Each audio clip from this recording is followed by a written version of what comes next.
attitude. Bet I see you from the top, yeah, real soon. Looking down on the haters that I've been through. Told them I'll see you later, yeah, big truth. I keep a real good pace. Built a big house, damn, look at that place. Up in my mind, cause that's my space. House so big, full of positive things. And I can't be shook, cause I ain't no rook, man, I wrote the book. Woo! Welcome to another episode of Monsters of the Gridiron.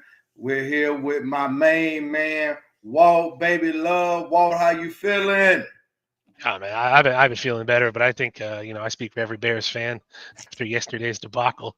We've had enough. Look, we at this point right now, and I know Samo is going to be joining us. It's like I am mentally exasperated, exhausted. Like at the end of the day, from the special teams operations with Santos, now we got to throw in DeAndre Carter. Flus with just poor in-game situational coaching.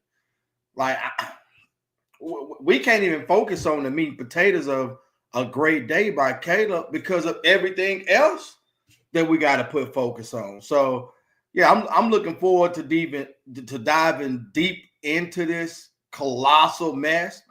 4-7, when realistically, at a minimum, we should be 7-4 with wins last week against the Packers, against the Vikings, Hail Mary against the Commanders.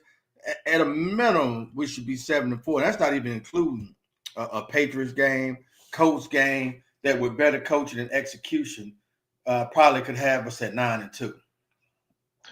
Yeah, honestly, I mean, the thing about, I know we're on a 5-game skid, but we theoretically should and could have won every one of those games.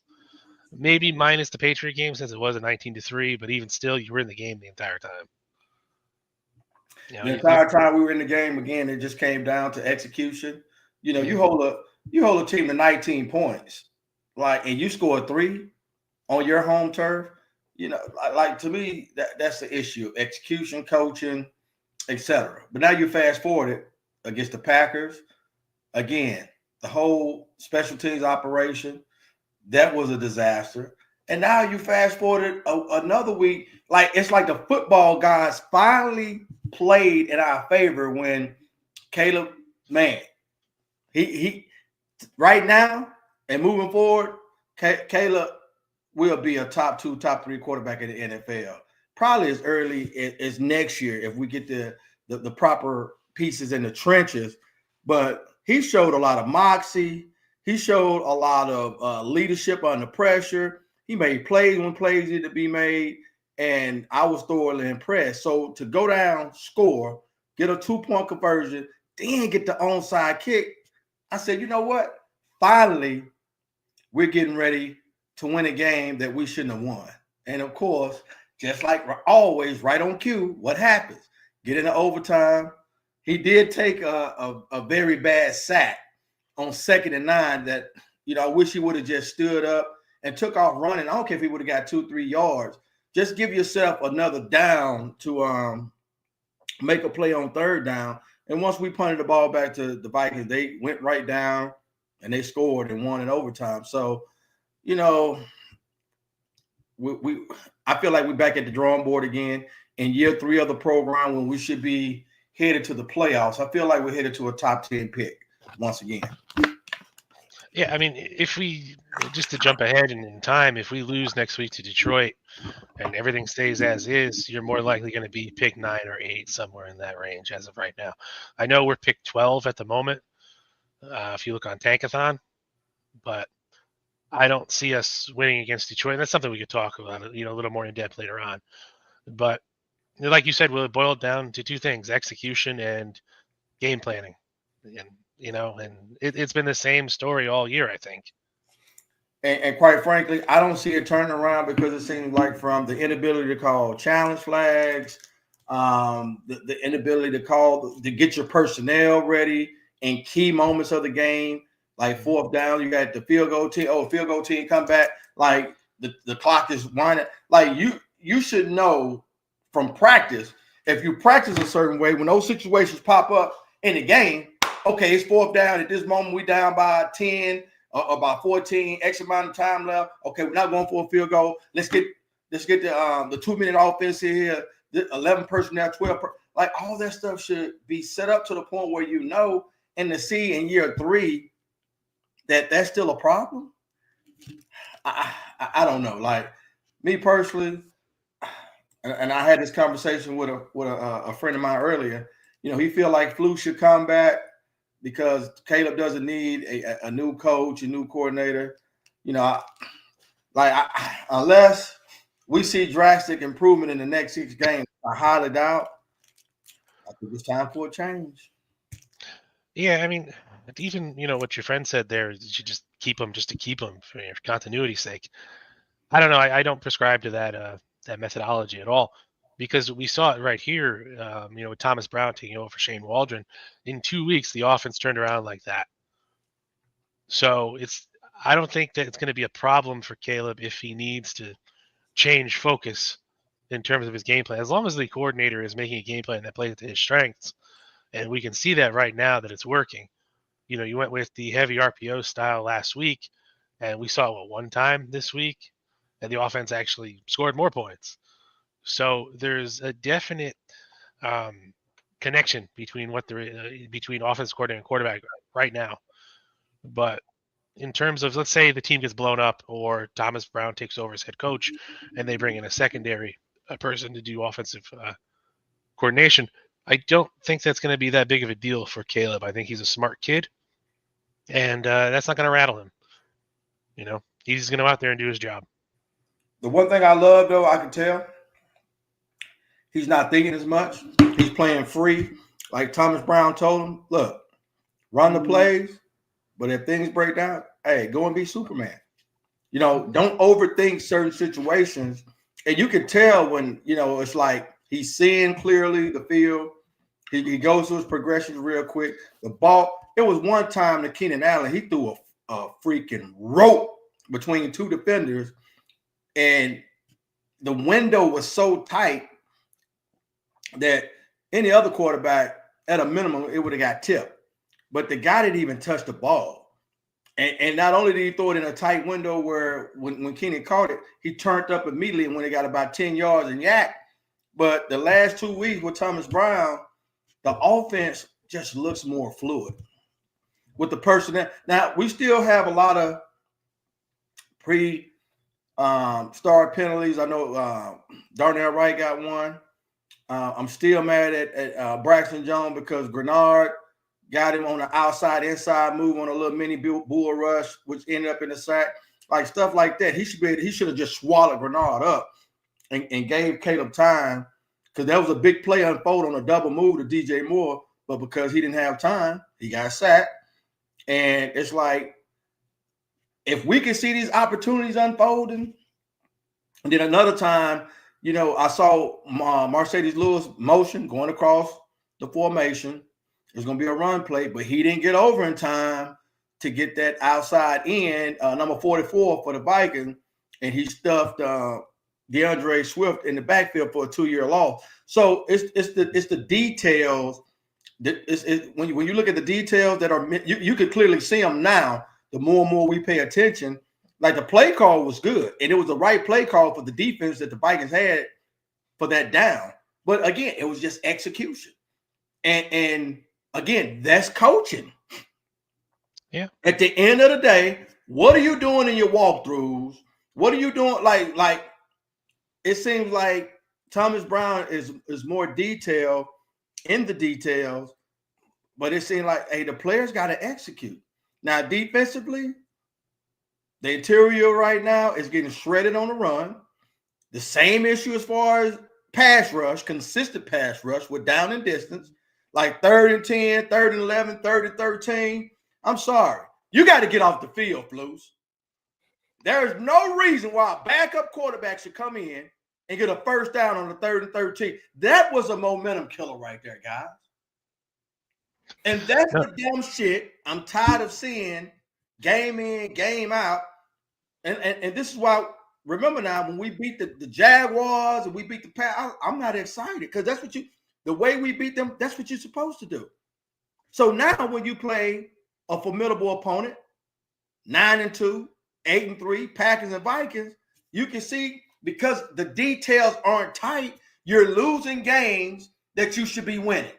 And quite frankly, guys, I think the clock is ticking. And in 6 weeks, if it was me, it would run out because it's not fair to the fans. It's not fair to the players. And we're tired, man. Like this is mentally exhausting to go through this week in and week out. We can see what needs to happen in real time. And you got somebody getting paid millions to execute and make these calls, and they're failing miserably. 6 more weeks, guys. That's all I got to say. Yeah, so what's up, Sam? What's up? What's up? Man, everything you said was right, Will. Like you said, just going back to Caleb, I thought Caleb had a really good game. Did he have a perfect game? Not at all. But he had a damn good game. I think that he left some plays out on the field. Like you say, it's the details and the execution. I thought this execution in this game was a lot better than the execution in the last game because there were a lot of execution breakdowns in the last game, but the offense played better. In this game, we had some execution mistakes by different players on the offense, and we overcame a lot. And they had a lot fewer than the previous week, and a lot fewer than the previous weeks under Shane Waldron. So I say that to say that it's getting better. It's getting better. You can tell the difference in coaching from Shane Waldron to Thomas Brown because he's cleaning it up. And I see guys are taking a little bit more of initiative and, trying to clean up those mistakes. We usually see about 5-6 false starts a game. I think we had 2 this game. They came in terrible timing, especially the one by Darnell Wright. But it's just those mistakes are becoming fewer and fewer, it seems like, and receivers seem to be where they're supposed to be. As far as Caleb goes, I think when he sped up in the process, and I think he gets a little bit too anxious and he puts a little bit too much on the football. He doesn't set his feet. He tries to just whip it out there sometimes. And, some of those throws should have been touch throws. He put a little bit more air under them and things like that. All stuff that you can clean up. Like Caleb could have had a 500-yard game today. Yesterday. Easily. He could have easily had a 500-yard game. I thought he had a great game. He stepped up, and most important to me is that when he absolutely needed to make a play, he made a play. That's what's big time to me.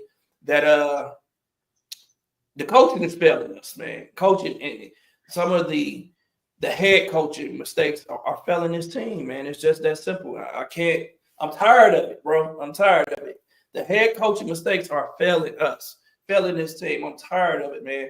There's no reason for the special teams unit to be running out on the field on the 4-for-4 if the head coach knows that he's going for it.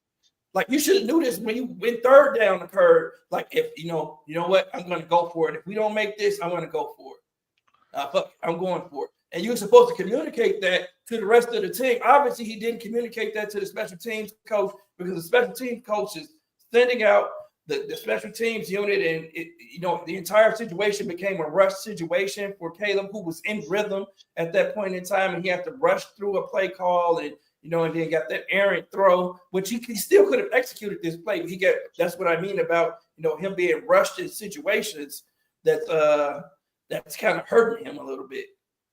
That hurts him. He likes to get the play call in early, have his time to assess the defense, make his checks and all of that. He's perfect when that happens. When he's rushed, when he's absolutely rushed, like he gets his happy feet, and his arm just starts whipping things out and all that good stuff. But other than that, I think we had a really good game from the offense, other than the sabotage from our defensive head coach, who's supposed to be able to stop a team when he's supposed to stop a team. Like you said, there's no reason for a backup quarterback at Nick Mullins to be able to come into the game on 3rd and 13. And I don't care if it was a little drop off. First of all, the defensive call was ridiculous.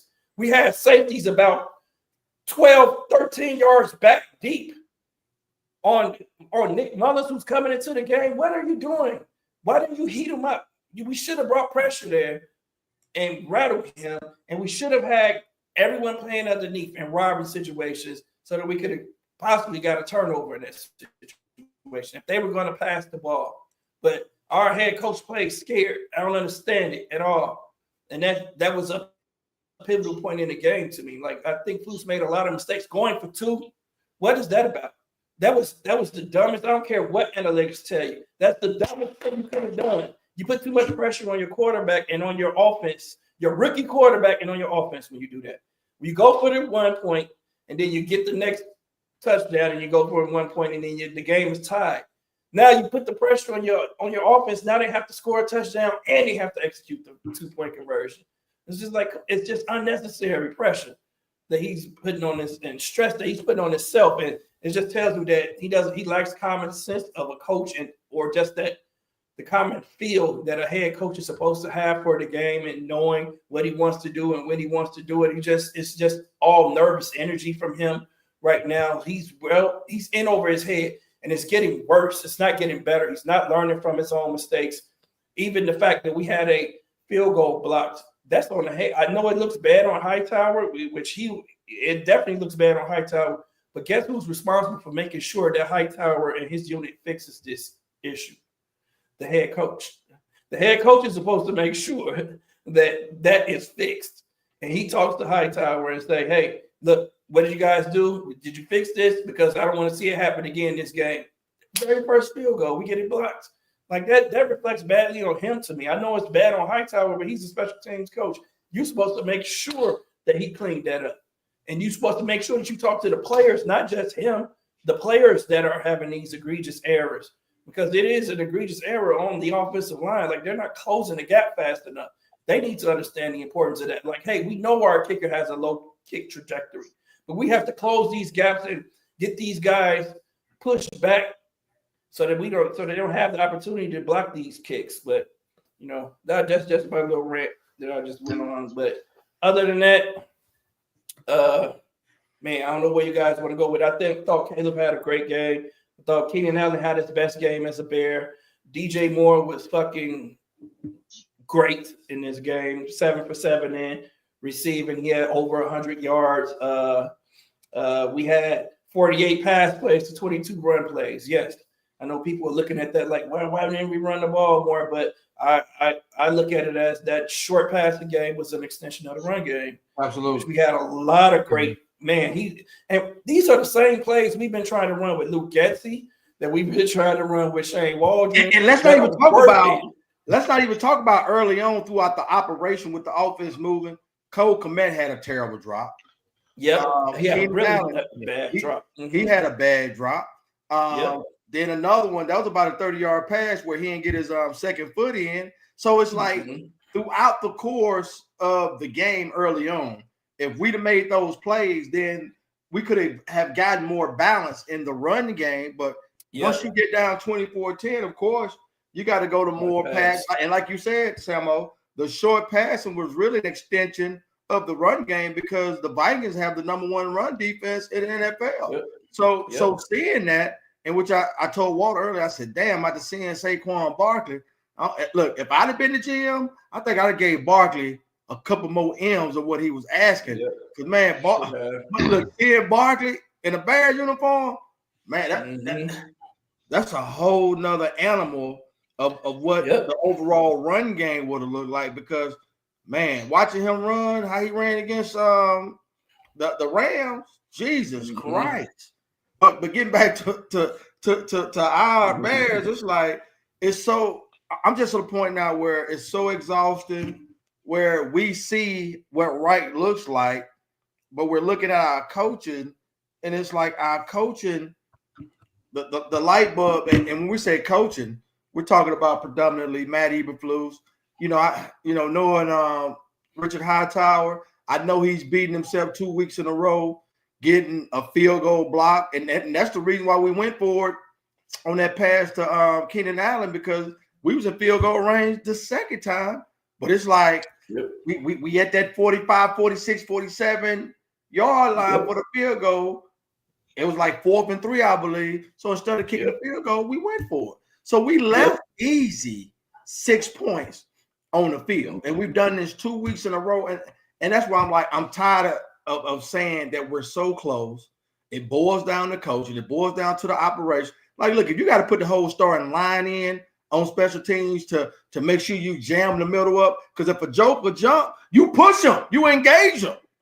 Mm-hmm. They shouldn't be getting free releases to come across right there dead center and getting a clean jump, because like you said earlier, Samo, we know the further out he has a lower trajectory to get the elevation needed for the longer distance field goal. So if we know that, let's put the dogs right there in the middle, especially to jam that up, because I'm looking at everybody else's operation and it looks so clean.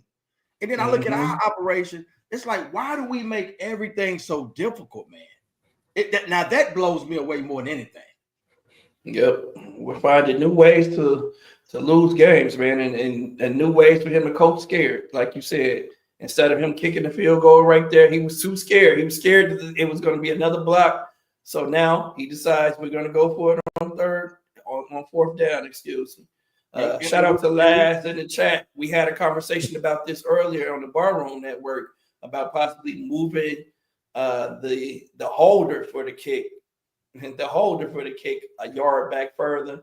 And I was explaining that requires a lot more work than people think. You know, for the long snapper, has to throw the ball back at another yard, and it kind of disrupts the timing and all of that stuff too. But it is something that would fix the problem. I agree with you, Laz. It's something that would fix the problem, but it's not as easy as you think.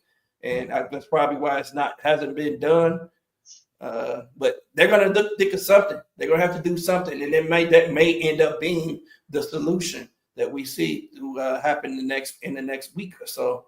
But right now, we got to figure something out, because we need those kicks, and it gets worse when we get out to 50 yards. And we're not going to go for it every time against these Lions, because we know they like to run the score up on you. Yeah. I mean, honestly, personally, I know it's not going to be much this year, but I think this is Cairo's last year in a Bears uniform. I think we need to, I mean, of all the stuff we need to upgrade, the kicking position needs to be looked at too. There's too many kids out there now hitting 60-yard field goals like that, and our guy can barely hit 40 at this point. I mean, I love the guy, but, he's just too small. The NFL has passed him by at this point. But the crazy thing about it is, I think they gave him a contract last year, didn't they? Or was it? Yeah, was it last year they gave Cairo a contract? I don't know. I don't even know how. Yeah, let's look that up and see if we can get out of that contract. But yeah, I'm with you though. I do feel like it's a contract that we do need to move on from. He got a 4-year contract, but that doesn't mean anything. He's tied supposed up to be till signed 2027. Ooh, and the cap hits are a few $1 million, like $3 million, if we cut him next year. It's terrible, man. This is what we pay for. Again, that means we didn't assess him properly. We decided to give a guy. We knew who he was. We knew he had a low kick trajectory. We knew all of this about him. But we decided to sign him anyway, and now we're stuck in this. They're not gonna release him next year. I very much doubt that they eat this dead cap money for Kyle. I mean, honestly, Santos, it's they're not probably gonna that have to much. figure this out. It's not. I agree with you. It's not $3 million. It's not, because especially for a kicker. Yeah. Especially it's $3 million. It's only like the right kicker. It's only a little over $1 million in dead cap, and in the grand scheme of things, that's nothing. I think we're in a position where we can eat something like that, and not lose sleep over it. Yep, we'll see how the McCaskies feel about it, and that's just another mistake by Ryan Poles that they were looking at. Then, if that were to happen, then that's another Ryan Poles error. Other than that, how do you guys feel about the defense in general? How do you feel like they play? Defense did better. It was nice to see, Sweat getting his 6 pressures. They gave up 6 plays of 30 yards. I know, but you have to take some small victories here to where they're not completely dead in the water. Yes, they gave up the huge play to Nick Mullins, and then also in the same drive they gave up another third and extremely long. But there were some aspects of the defense that were at least okay. I'm talking like on an individual basis. All right, the defense as a whole, like Bear tonight said, was flat. However, you did see flashes from Sweat and guys like Dexter and guys who should have been doing it from the beginning but weren't and are now kind of getting around. So at least there was that. Yeah, the defense is definitely declining, though. Yeah, no. Like I said, I agree with the regression in the defense. I don't know if that's a coaching thing, a talent. It doesn't seem like it's talent because there's talent all over the defense. That well, you can see that the poor depth at the interior defensive lineman position is really showing its ugly head because everybody's running straight up the gut for 10, 15 pop. That Terrell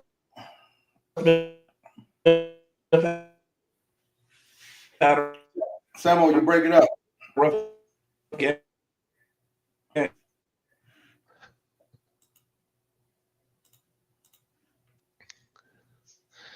But yeah, they do need to shore up the interior a little bit because guys are just carving it up at the moment. Yes, it looked like an early Thanksgiving. Like seriously, like the interior defensive line is getting carved up. And I know Aaron Jones. That's like the 5th or 6th 100-yard rushing game against us, and I'm like, how does this keep happening? But the run scheme, whether it's Green Bay and not Minnesota, they know how to really dominate the interior line with the combo blocks, and then allow him with the zone blocking to pick his hole, and he's off to the races. That was a great play off that first drive by Jonathan Owens to get that fumble, but other than that, we didn't cause any more turnovers. Then I don't know what the hell DeAndre Carter was doing on that punt because I'm like, you telling the gunner to get out the way, and you standing in the same spot. I'm like, why the fuck you not getting out there? Like, to me, that stuff is – we gave up 7 points off of that. We gave up another 3 off the block field goal. So that's 10 points we lost right there. And then Terrell Smith, he got toasted right down the seam by Jordan Addison. I know Jalen Johnson had a big DPI, then gave up a big play and I think that was one of the few plays that Jefferson had in the second half. Then Hockenson, got loose for a couple big plays. Why? Because there was no fucking pass rush. And this is the stuff we've been clamoring for the last 3 years of this fucking operation. So that's what I'm saying. Like, at this point, I know a lot of people say, let Flus come back. No. Like, Caleb is very smart. Yeah, like Flus is really not doing anything as far as Caleb's development anyway. Like to me, Flus, his calling card was the defense. Now the defense is declining, so it's like bro, like how are you an asset to this operation? You're not.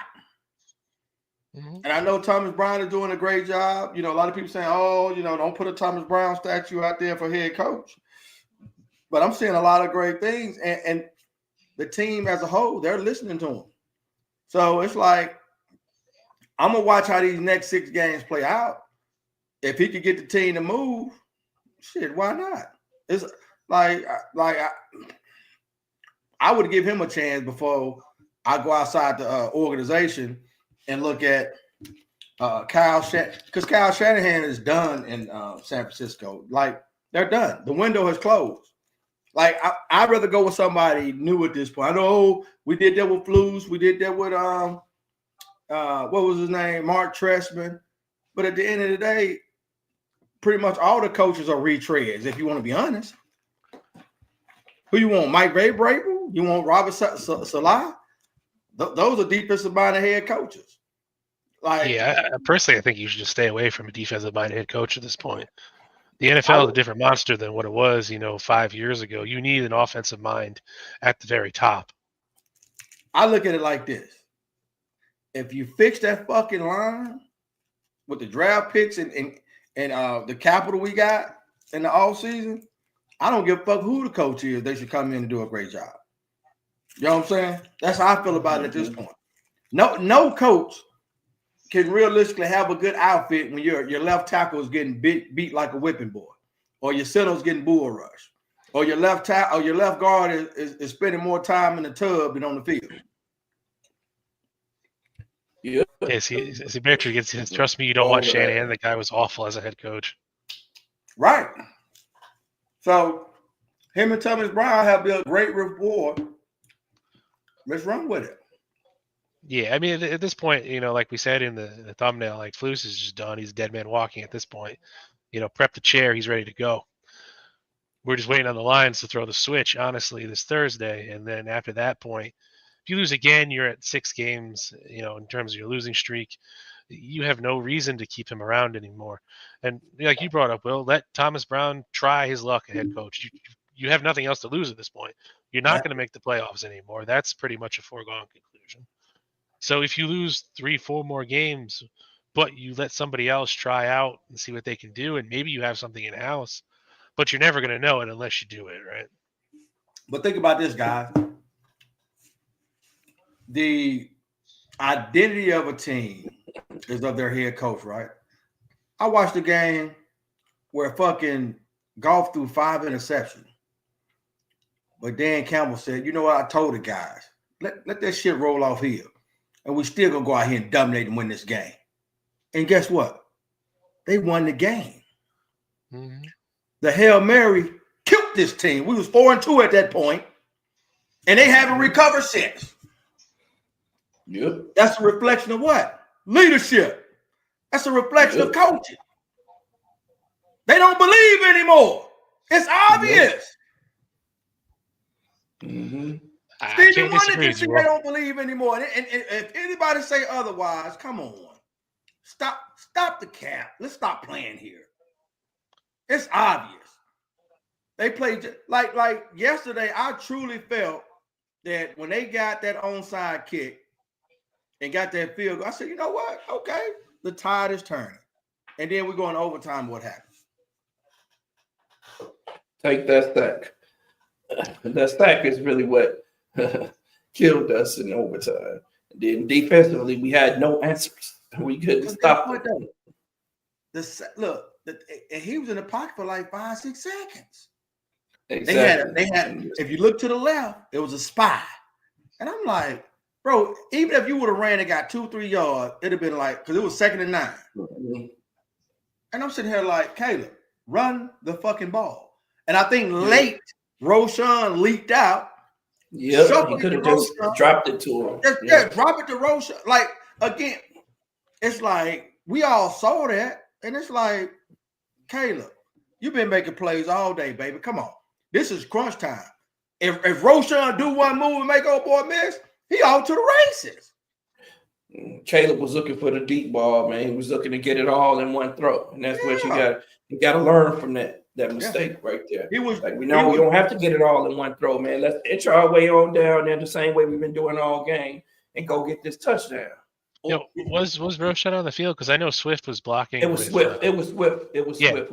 Because what happened was Komet and Swift were double teaming a guy, and then Swift broke away to try and actually they both broke away to try and open up that area. But by that time he was already on the ground, so they wasted their opportunity there. I mean, honestly, what Swift should have done was hit Komet with his blocker and instantly get off and try to run. I don't know why he's sitting there. Cole Komet should be able to block this guy. Because we had all the momentum. We had all the. I said, man, look, we about to pull this off. It reminded me of when in 2001, the back-to-back game against the 49ers and the Browns, when Mike Brown had them 2 interception return when it just looked bleak. We was down 21-7 one game, and then the other game against the 49ers, the ball went off T.O. hand because he saw Urlacher coming, and Brown picked that motherfucker up and took it to the crib.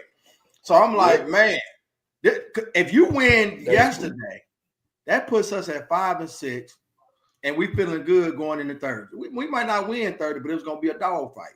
And even if we lose, guess what? That's loss number 7. Right now, we can beat the 49ers. We can beat the Seahawks. Vikings, we could have beat them in Minnesota. Mm-hmm. And then the Packers, guess what? Who knows what would have happened going into the – but now it's like I feel like these guys mentally have packed it in. That's how I feel. I could be wrong, but that's how it looks. I mean, even your head coach looked defeated on the sideline yesterday the entire game. So if that doesn't tell you the attitude of the team right there, then I don't know what will. I mean, it seems like the offense was, pounding around and kind of, doing their job. I mean, they did their job. They scored 27 points yesterday. They can't really ask you to do a whole lot more in terms of the game. But, I mean, the fire on the team is gone, and that's what you got to ask yourself, like, where did it go? Was it the Hail Mary that just basically deflated the entire team for the last 6 weeks? Or was it something else? Is there something going on behind the scenes? Because if you watch Flus's press conference and pretty much any press conference over the last 5 weeks, the answers to the questions haven't really changed. It's I need to look at the tape. I need to look within the execution. Complementary football is complementary football, which doesn't make sense anyways. But players know when they're not being put in position to be successful, especially the defensive players. You got a lot of veteran players on the defense, smart veteran players, and right now they're frustrated. They're frustrated with the coaching. They're frustrated with the calls. They know that we need to be dialing up more pressure. They can't cover for 6 seconds back there. You're not going to be able to do that when you have Justin Jefferson on the field. You have him on the field. You're not going to be able to cover for 6 seconds. Like, we have to put some pressure without getting any pressure on the quarterback. Hey, man, we got the quarterback standing back there patting the ball, just waiting on guys to get open, and then he's finding them in these soft zones. So, like, we have to do better as coaches and, helping the guys back there on defense, our back 7, because those guys aren't doing well simply because they're not being put in the right positions, and they're not being assisted with any pressure. Like, we got some pressure this game, yeah, but that pressure came late. And when we absolutely needed pressure, we didn't get it. That's the problem. When we absolutely need it, I don't care about us getting pressure, on first down and all of that shit. I don't know why we tend to blitz a lot on first down. And then after that, we sit back. If you guys notice it, he'll blitz on first down, and then on second and third down, he'll just sit back in coverage like he did something. Like, no. If you could get there on that first down, then get there on third down too. We need to be blitzing on third down too. Get the ball out of his hands quickly and make him drop it off underneath. That way the defense can rally to the ball and stop them before they make it to the sticks. That's how we need to be playing defense. For some odd reason, Matt Eberflus keeps making the same mistakes. He's calling the same defense and making the same mistakes, and he's expecting to get different results. When since last fucking year, we haven't got different results. We're getting our ass kicked every time. We're giving up points. We're giving up yards, which are turning into points. Since last year, this has been happening. So that means he's not learning from his own fucking mistakes, which is why he has to go. Well, I think we saw that a long time ago, like you said. But I lost my train of thought there. But, Slick was asking, do you think Doug Peterson would be a good coach? I'm assuming he's talking about the current Jaguars head coach, who are, 2-9 right now? Right, no. Yeah, no, thank you. So, no. and we ain't gonna talk about the referees because that DJ Moore to who's that pass he threw? Was that to who's that to? That should have been a fucking pass, a DPI. Oh, the Roma Dunze pass in the end zone? Yeah, that was bullshit. That should have been a DPI. Well, I mean, it was later in the game for the other team. Exactly. I don't know, but I mean, I forget who brought up. I think Greg Gabriel brought it up on his show this morning. I know you were there, Sam. I listened to it. I didn't get a chance to go through the whole show yet, but he did say that we should be in for some fireworks from the referees on that crew there, and he wasn't wrong. Yeah, officiating in general has been terrible. Yeah, it has been across the league, so it made me feel like they in on these prize picks and FanDuel and part that. Like, that's what I'm saying. Like, you can't get too emotionally vested with this shit because at the end of the day, it's like we see calls that we know should go in our favor. they don't call it. Like last week, the leveraging. Now they call that shit against Gerber and Dexter against the Cardinals, but fucking the Packers do the same thing. And New York come back and say, guess what? That was lit. Like, come on, man. We got too many different standards of how shit should be ran. And then fucking Jordan Addison going up the sideline looked like he stepped out of bounds twice by my naked eye. But we can't use the sideline camera. But Keenan Allen, who looked like got his foot in, he had on white cleats. And they said he was out of bounds. Like that's how they can see that. Yeah. Right. Like, come on, man. This shit is so inconsistent. Every close call always goes against us. Yep. And that's not even counting the fucking pre-snap penalties. Like, it's so like we had 400 yards. We could have easily had over 500 yards yesterday at about 40 points. Easy.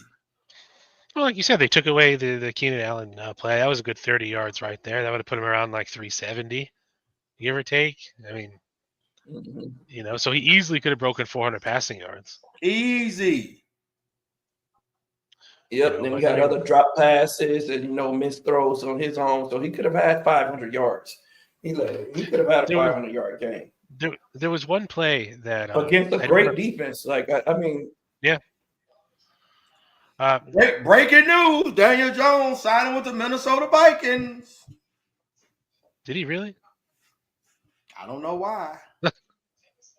Yeah, I thought that was going to happen. I thought he was signing with the Vikings. I think that's the best place for him to go, to be honest, because if Sam Darnold goes down, he has a lot of experience to play. I think they would play him over Nick Mulligan. And I don't think Daniel Jones is as bad as everyone thinks he is. I think that, he just has a really bad coach. I think you can coach him up and get him to play probably to the level of a Sam Darnold that Sam Darnold is playing right now. I mean, I know he's more athletic. So he's a lot more athletic than people give him credit for too. So yeah, I know Darnold got hurt, but did he? Did anything else come of that today? No. I don't think he hasn't gotten hurt to be out of the game for weeks or anything like that. I'm just saying, the Vikings had a good opportunity to make some noise in the playoffs still.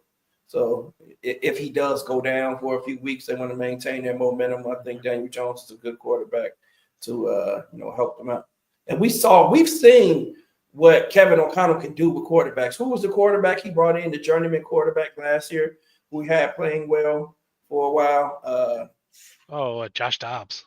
Josh Dobbs, yeah, he had him playing. Dobbs out the league now. He's out of the league now. Yeah, he allowed him to walk, but he had Josh Dobbs playing well for a few weeks. So we know that Kevin O'Connell can coach up the quarterbacks, and he can accentuate some guys' strengths and just help them out to be successful for at least a few games throughout the year. So, and I think Daniel Jones is a good backup quarterback. That's what I think he is. I think he's going to be a really good backup quarterback for someone. Yeah, well, it actually looks like Josh Dobbs is on the 49ers, which is interesting because they played Brian Anderson yesterday. And we saw how that went for them. Yeah. Excuse me. Jones said he got paid, so he don't care what we think. Shit.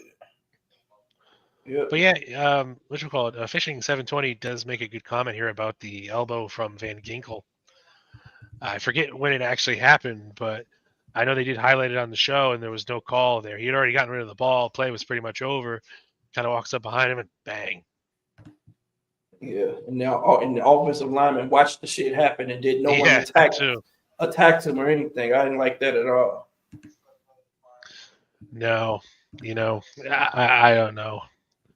Yeah, man, you got to stick up for your quarterback, man. And he was walking off the field after we turned the ball over on downs at that point, and he got that late hit, but it happens in every game. It's too bad Tariq got penalized for it, and they got blown up by for Tariq Stevenson. And that's what I was just saying. Like this shit happens every game. Like dirty plays like that, and refs don't even call it. It's just so happened that Tariq got called, and then Tariq was jarring with the fans or celebrating with the fans, as he likes to call it, with the Bears fans. But for whatever reason, he wasn't where he was supposed to be when he was supposed to be there.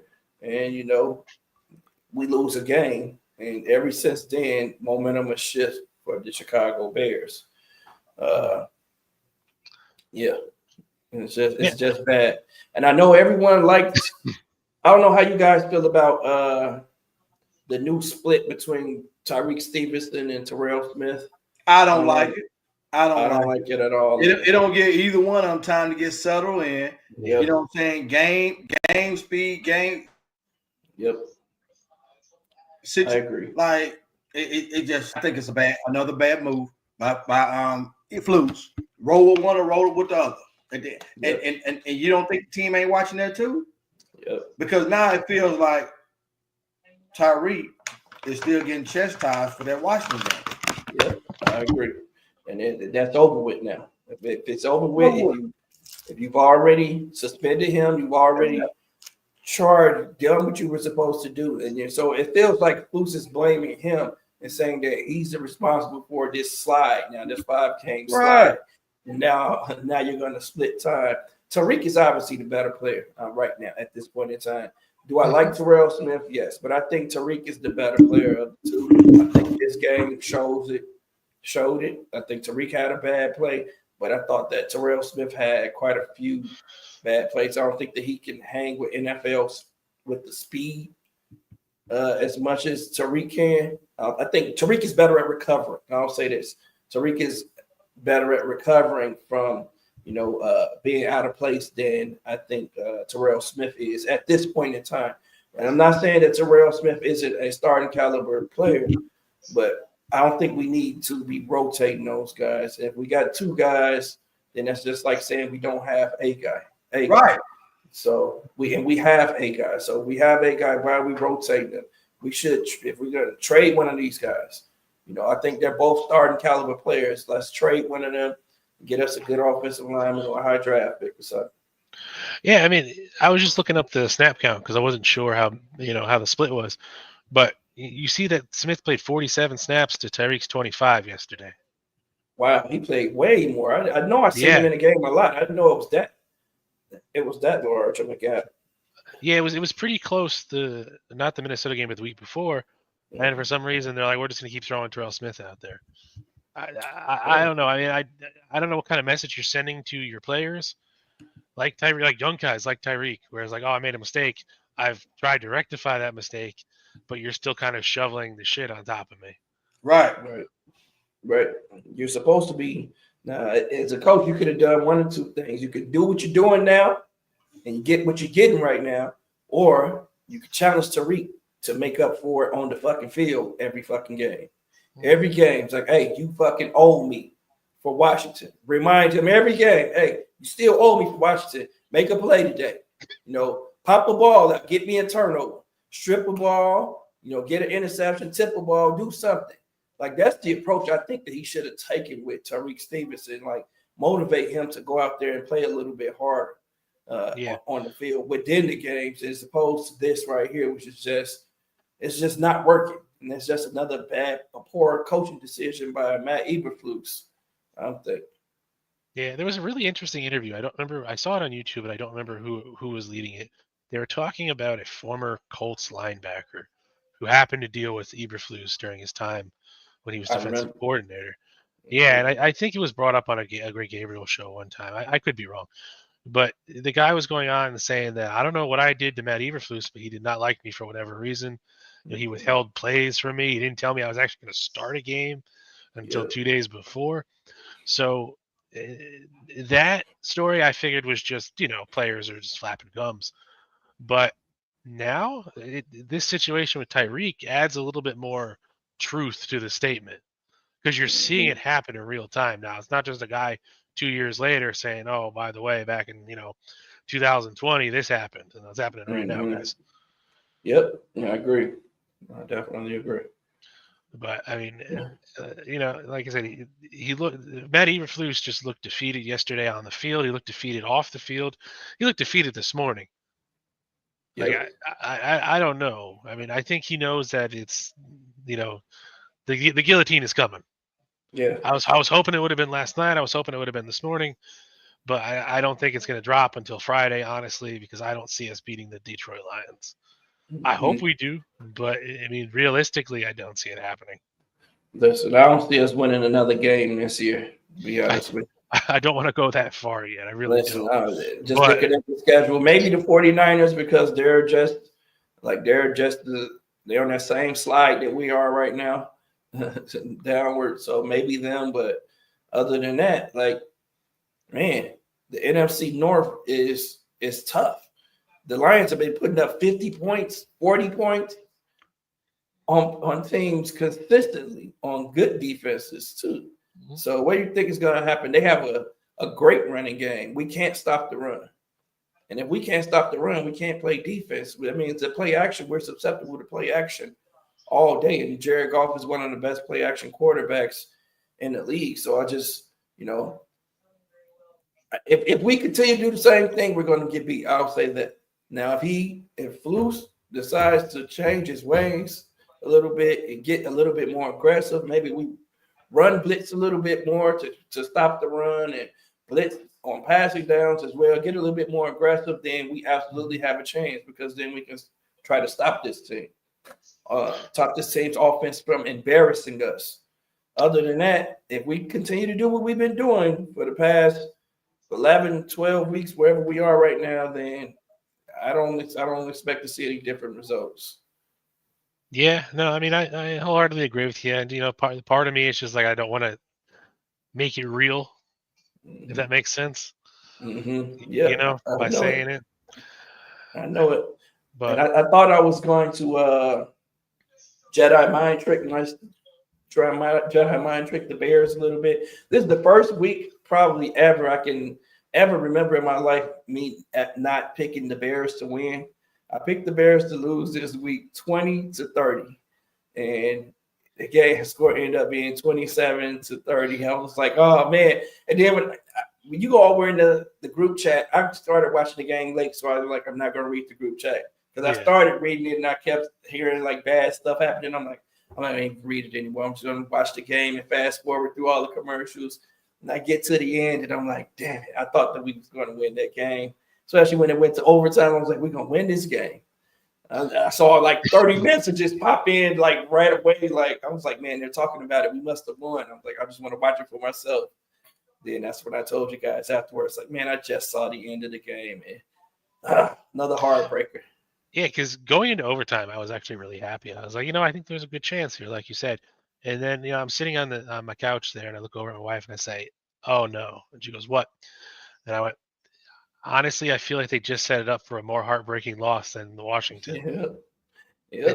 I was like, maybe I'm just, getting a little bit ahead of myself, and then we end up, blowing it in overtime. And honestly, I feel more deflated by that than the Hail Mary. The Hail Mary was what it was; it happened. Mm-hmm. But this was preventable. Mm-hmm. Especially when we haven't seen quarterback play like this ever as Bears fans, just consistent. Like for the past couple of weeks, even when we were losing games before this week, these past couple of weeks, like Caleb has been playing some pretty good football, man. Even our offensive line is bad, but they've even looked better the past couple of weeks. So it's just like, to be losing because we can't stop teams from scoring now, I think that's what hurts more than anything to me. Like, especially when we said that we were keeping Matt Eberflus because he was this defensive guru, and we didn't want our defense to slip up. We wanted our defense to maintain being the strength of this team, and now the defense is becoming the weakness as the season goes on. It seems like, and the offense is starting to, rise above the defense a little bit, or if anything, they're about even right now. Because 27 points, man, you're supposed to be able to win a game if your team scores 27 points, and especially if we're saying that we're this great defense, on paper, and we're supposed to be this top 5 defense coming into the season. Yeah, and the loss of Jaquan Brisker and Andrew Billings shouldn't make that big of a difference where you have this type of significant drop-off. So, at the end of the day, it was a good run for Flus. I'm ready to see and I know a lot of people say, look, give Flus nah. This is a production-based business at the end of the day. And the production, whether it was road games on a Sunday, whether it's division game, one thing I can say about Lovey, the first thing Lovey did his first year was beat who? The Packers. He beat the Packers. Beat the Packers. Beat the Packers in Green Bay. Mm-hmm. So at the end of the day, it's like we can't even think about winning the North until we beat the Pack. 11 straight games. Like, no, I'm so, and I know Fluce is responsible. Let's see, 1, 2, 3, 4, 5. And it's like, no, if we see the trajectory of where this is headed, let's cut the umbilical cord. Let's start fresh with somebody to come in with a different ideology. Like if there's something, like I'm not opposed to giving, if Brown shows a steady incline with this offensive line that we have right now, as far as yards and points, as far as I'm concerned, look, give Brown a job. Yep. Sure. At McVay, he called plays. O'Connell called plays. Yep. Fluke doesn't have the ability as a CEO to manage the defense, special teams, and offense. He just doesn't. I'm sorry. He doesn't. He doesn't. And that's why, and that's my only, now that you just said that, that's my only pushback to pushing Thomas Brown into the head coaching seat so soon. That's why I would rather wait like at least 2 more weeks so that Thomas Brown can really put his implant on the offense before we start adding responsibility of the entire team, putting that entire team responsibility on him as a head coach. That's the only pushback that I have to it. It's like, is the offense going to suffer at that point in time because now he has more responsibility, or he could rise to the occasion and be a good leader of men as far as his coaches go and know how to allocate responsibilities to his coaches, you know, to help him to make sure that he still maintains the success that he's been having as the offensive play caller. Because even if he's the head coach, I'm pretty sure he's going to be the offensive play caller for the Bears for the next, you know, even if the Bears hire him as head coach next year, I think he still should be calling plays for the offense. Simply because, you know, I think that there's something with him and Caleb. Caleb says he has this aura around him, which is the greatest compliment you could probably receive as a coach from a player. To tell someone tells that you have an aura around you, about you, like that's a hell of a compliment I thought from Caleb. And they do have some type of connection. It seems like Caleb is responding well to whatever he's telling him to do, and whatever he's teaching him. And I think that needs to continue. I don't want to put someone else in his ear, you know, and have him hearing someone else, another voice, even if, you know, Thomas Brown is overseeing that person. I don't think it's the same. I think you have to allow Thomas Brown to keep coaching Caleb up because he's responding to it. Like, man, like we said, the man could have had a 500-yard game. We've never seen this level of quarterback play from any quarterback in the Chicago Bears uniform, man. What he does in fourth quarters is just simply amazing. It's like the lights come on and it's like he wants to wear that cape the entire game. And Thomas Brown is, you know, told him, like, hey, you know, tuck your cape in. And, you know, when I need you to pull that cape out, though, you know, on the third downs and the red zones and, you know, in fourth quarters and, you know, when it's go time, then you pull that cape out. And that's what he's been doing. And I want that to continue to happen. That's my only fear about, you know, making Thomas Brown the head coach right away. So I don't know. I had to think about that the other night. I was just like, man, but if we do that, but I do think he's head coach material. He's absolutely. I think the way that he speaks, and the way that he's encouraging the entire offense. Now, everyone on the offense is playing better. It's not just Caleb either. It's everyone on the offense is playing better. The offensive line is playing better. Caleb had a lot of time in this game to throw passes. Caleb took some sacks he shouldn't have taken. He had 3 sacks, but 2 of those he shouldn't have taken. I'll say that. He shouldn't have taken. Like, well, both of them sacks by Grenard could have been avoided. I'm going to be honest. Yeah. I mean, that boy got beat. He got beat on that inside move. And Jonathan Grenard is a guy that I wanted to be a Chicago Bear. It didn't happen, but hey, we know what we have on the left side. And Tevin had been helping Braxton Jones a lot in this game. I don't know if you guys noticed it, but Tevin was helping him out a lot. So they were coming up chipping with running backs, where they were chipping with tight ends. So he's been helping Braxton Jones. He understands where the weakness is a little bit. You know what I'm saying? I mean, Thomas Brown, like he's been protecting Braxton a little bit and making him a little bit better in that sense. But I thought the offensive line played a lot better this game. Like we said, except outside of a few breakdowns and execution, I thought that, you know, we had a pretty good game on offense. I think that, and it's only getting better. It got better from last week to this week. So, you know, on this short week going into Detroit, I expect us to be a little bit better as well. Yeah, and to your point, Samo, you're saying like maybe the head coach position is being thrust upon Thomas Brown a little too early, and it might screw up whatever, you know, kind of thing we got going. And the one thing I like about Thomas Brown is he's up in the booth and you can watch him, you know, do his thing. Now, if he were to take over as head coach, he'd have to go on the field, of course.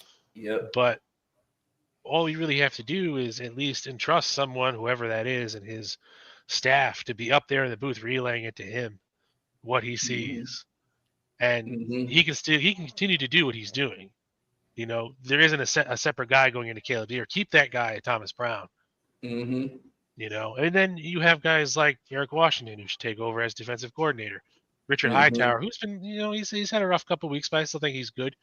And you basically use all three heads as a conglomerate, so to speak, versus one guy at the top and everyone else is just, you know, there. Right. Each aspect of the team has equal power in terms of the decision. So you have the head coach, but you also have your defensive coordinator and your special teams coach, and the three work together in tandem. The only reason I don't include offensive coordinator is because Thomas Brown is de facto offensive coordinator. And yes, Will Campbell at LSU is going to be a damn good player. There's some concern he may be more of a guard in the NFL, but we're not going to have a chance at him. I'm telling you guys right now. Will Campbell will be long gone by the time we draft, by the time we pick. Unless we move up in the draft. We can move up and get him. Yeah. You think he's going to be gone by like 8 or 9? I don't even think we're going to get to 8 or 9. I think we'll be lucky if we get to 10. The bad teams are bad. That's the problem is this year is like the bad teams are all bad, really bad, and they keep continuing to lose, which is, you know, pushing us further down. 4 wins, we should be in the top 5 right now with 4 wins, but I mean we're 12th pick right now. We have the 12th pick as it currently stands. It's just for context for everyone out there. You already looked at it. Currently stands. If the season were to end today, we would have the 12th draft pick in the draft. So hopefully we move up, and then some of these bad teams can start winning some games, but they're not playing each other. That's what the problem is. Well, shit, we lost to New England. Yep, and we lost to New England, but we have a lot of teams that are just 2-win teams. Like, dude, it's really bad. I looked at it last night, and I'm like, dude, we can't catch a break. Yeah, Jacksonville, Giants, Las Vegas. You're right. Hell, even Carolina got 3 wins. Yeah, Carolina almost beat the Chiefs yesterday too. Nah, we know that wasn't gonna happen. I know, but I mean, you got teams like Cleveland and you know, New Orleans. There's a possibility they could, you know, pick up another couple wins and move up. I mean, I don't see Dallas. I don't know what's going on with Dallas, but then you look at Tankathon, and the only teams that are on multiple losses are Jacksonville, New York, Vegas. We're not getting inside the top 3. Exactly. But we've lost 5 in a row. Nobody else between pick 4 and pick 11 has done that. They've at least either won 1 game or lost, you know, 1 or 2. That lets me know that you got a lot of people competing for Shador and Travis and possibly Dion. Yeah. And, say what you want to. Say what you want to. Dion is a marketing genius, and every owner and GM knows that. He's very appealing to Generation Z, to the millennials, and even the LGBT community. So at the end of the day, Dion means instant shine. Hey, maybe they're just prepping Chicago for Dion to come in, right? Yeah, I don't think Dion. The only way he makes it Chicago is if we put together an investment group and make it happen. Other than that, no, it'll never happen in Chicago. No, I know. That's being funny. Yeah. This is what in what other year can you guys remember when we had 3 2-win teams in week 11? We had week 12, 3 2-win teams, 6 3-win teams, and 1, 2, 3, 4, 5 4-win teams. It's like I can't remember another year where it's just been this bad this late in the season for so many teams. Like, But think about am I tripping?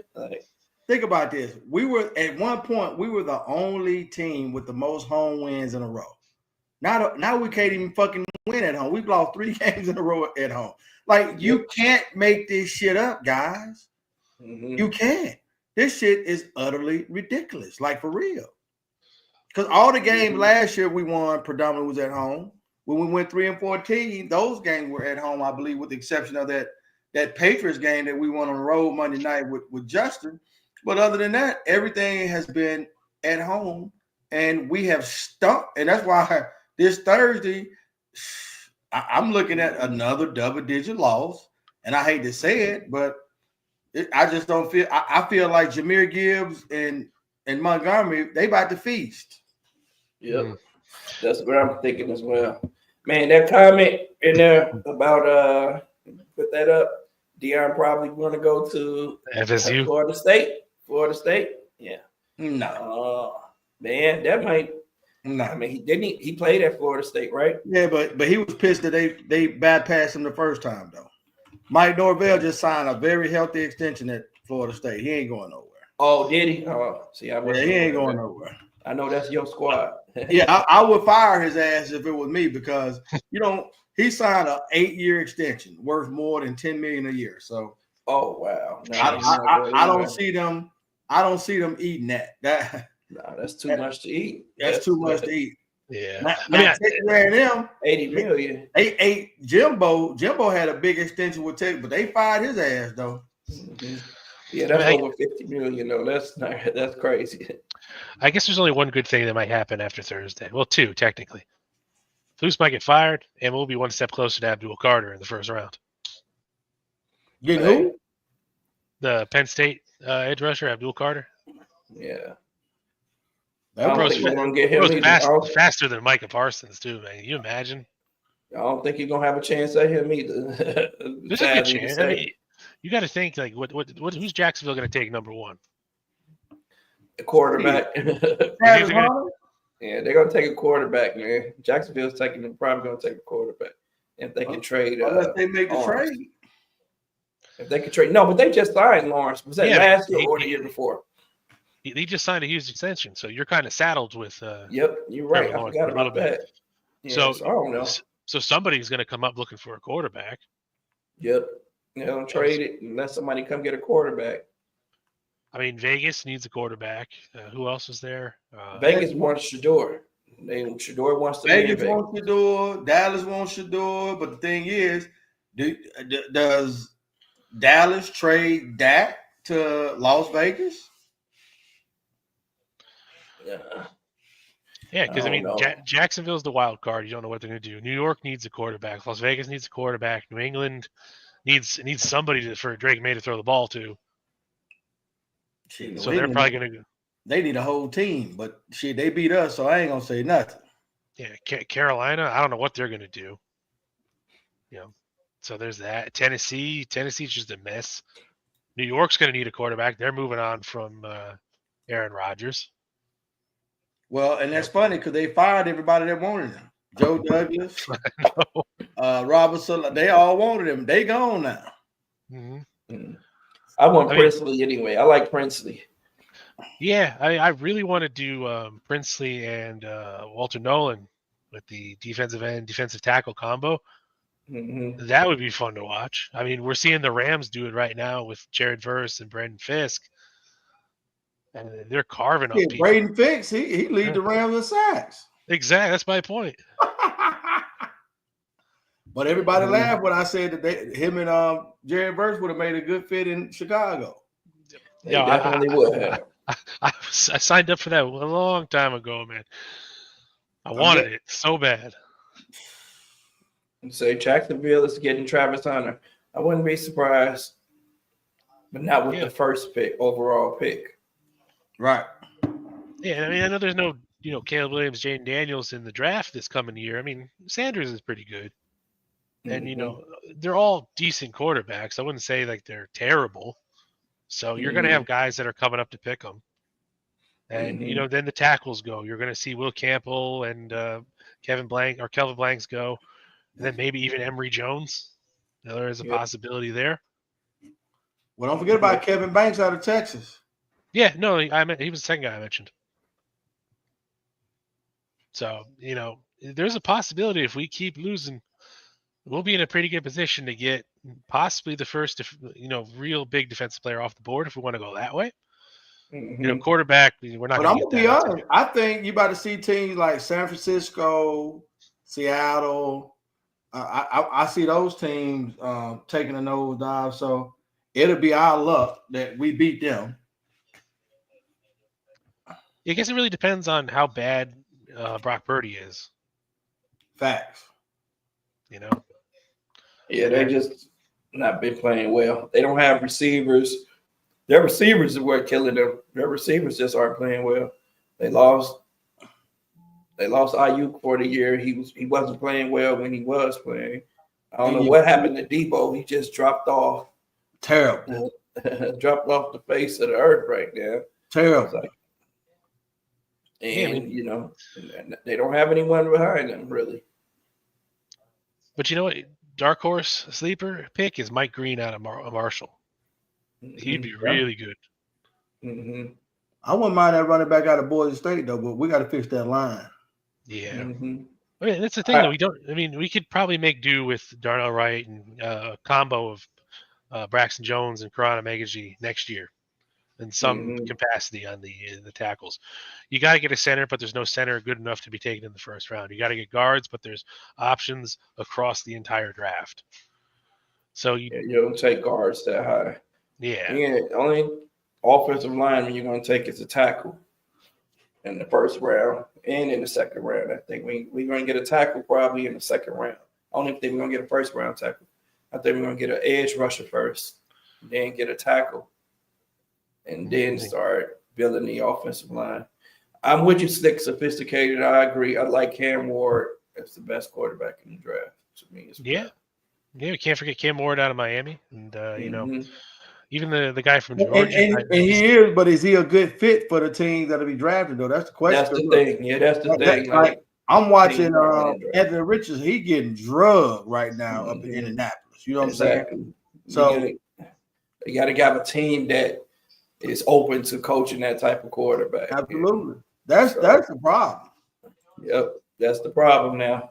Yep, Anthony Richardson is making it harder. But on the other hand, Lamar Jackson is making it look like, hey, it's doable. So fact depends on the team. Yeah. So well, that's perfect, guys. Well, look like it was another successful gathering this evening. We're gonna get ready to watch this Harbaugh Bowl. Yeah. And hopefully Thanksgiving is going to be a victorious one. If nothing else, it will be in the kitchen. That's right. You guys thank you all for coming out and watching. Make sure you all enjoy your holiday. Have a happy and safe one. And be thankful and grateful for all the loved ones and another year to say that you're thankful. And enjoying another Thanksgiving. And let's pray for a Bears win. Let's pray for I just want a competitive game. I don't even care if we win. I just want it to at least be a competitive game. Please, Chicago Bears, don't get blown out by the Detroit Lions because I do not want to hear our boy in this chat. Don Bird's going to show up everywhere if they win, right? Man, I do not want to hear Don Bird in these chats, man. Yeah, but like you said, Sam, as long as it's competitive, it'll be an okay day. Yep. But yeah, just want to thank everyone for coming out. Usual crew here. Bear Truth 9, Laz was here, Joseph Archer. Swifty was here at the little beginning. Slick, he's here. Everyone I'm happy to talk Bears with all of you. It makes for a fun Monday night. And, just want to say thank you for all you coming out. Will and Samuel, as always, it's great, man. You gotta do this more often. Absolutely. Yep. You guys, have a good one. Yeah. Take it easy, guys. And we'll see you next week. Let's do it. Bear that.